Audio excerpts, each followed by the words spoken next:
First of all, it's incredibly normal when you stop and pause and assess how you feel about your own life and the state of it.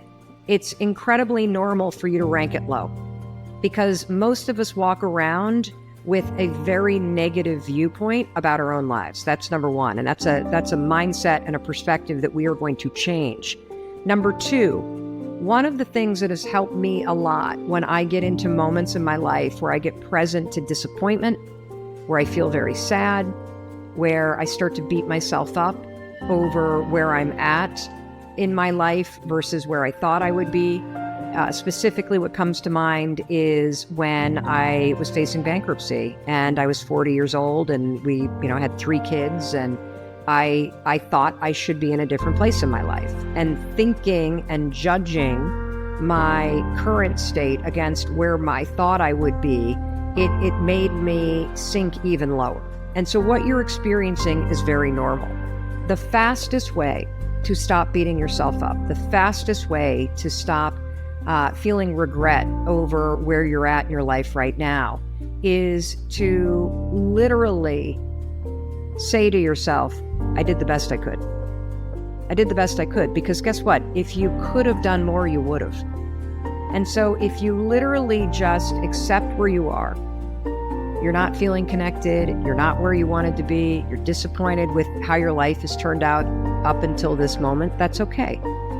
But the first thing that you need to do to free yourself of that negativity is to say, hey, if I was capable of doing more, I would have. I remember there was a moment in time where, this is a really stupid example, but there was a moment in time where a lot of our friends started buying bigger houses or joining private clubs, or they were able to take their families on very expensive vacations. And that was just something that was not a possibility for me and Chris at the time. And I remember spending years beating myself up, years comparing myself to the people that had nicer clothes, nicer cars, nicer watches, nicer vacations. And it wasn't until I said to myself, well, if I could have afforded those things, I would have bought them, maybe. If I could have afforded to join the club, I might have. I couldn't afford to do it.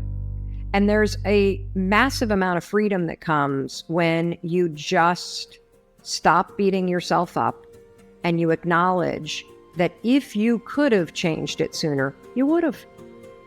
But here's what's cool. Once you say that, now you can change it now.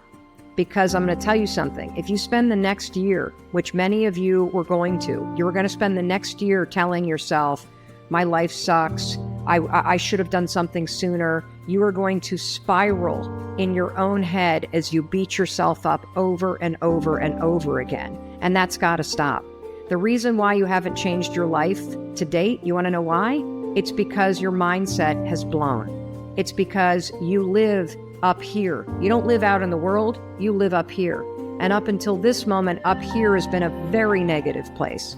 And I guarantee you, if you were to put your own thoughts in someone else's mind, you know what you would say to me? Well, there's no way in hell Mary would lose that weight if she thought the things that I thought, because I'm constantly saying to myself, I'm not good enough, I'm not this, I'm not capable, I should have done it last year, why didn't I do this sooner? The more you think like that, the more stuck you're going to stay. And so that's why it's critical to acknowledge that the reason why you haven't changed sooner and the reason why your life is in the state that it's in is because of how you think. How you think is stopping you from taking action. You're convinced that you're not good enough. You're convinced that it's too late. You're convinced that other people are going to judge you. And I'm here to tell you it's total baloney.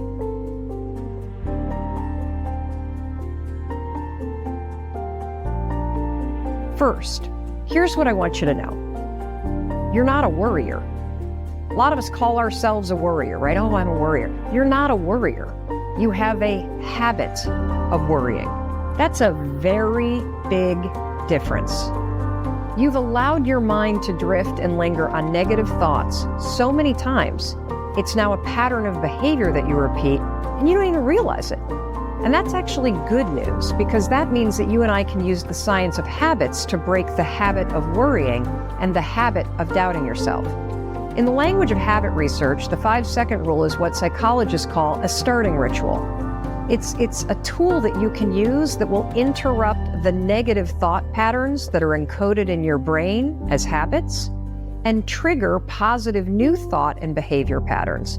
The 5-second rule is shockingly effective because it works with all the latest research about habits. What I've learned using the 5-second rule is that I do, in fact, have control over what I think. And when you use the 5-second rule, you'll discover that you do too. Here's how you're going to use the rule.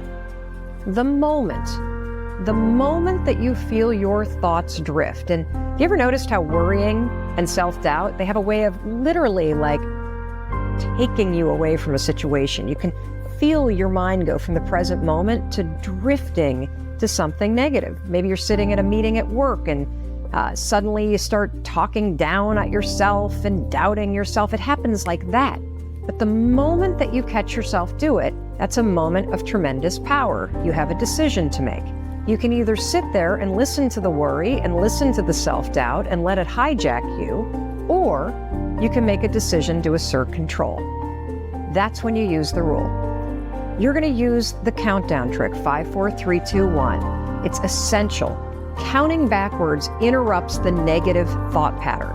It's also going to awaken your prefrontal cortex, which is the part of the brain that you need to override a bad habit and replace your bad habit with a positive new one. So every time you feel your thoughts drift to something negative, or you find yourself worrying about things you can't control, 5, 4, 3, 2, 1, it'll switch the gears in your brain, it'll interrupt the negative thought pattern, it'll activate your prefrontal cortex, and you've just created a starting ritual that will prime your mind to accept a more positive thought. That is how you use the rule to change.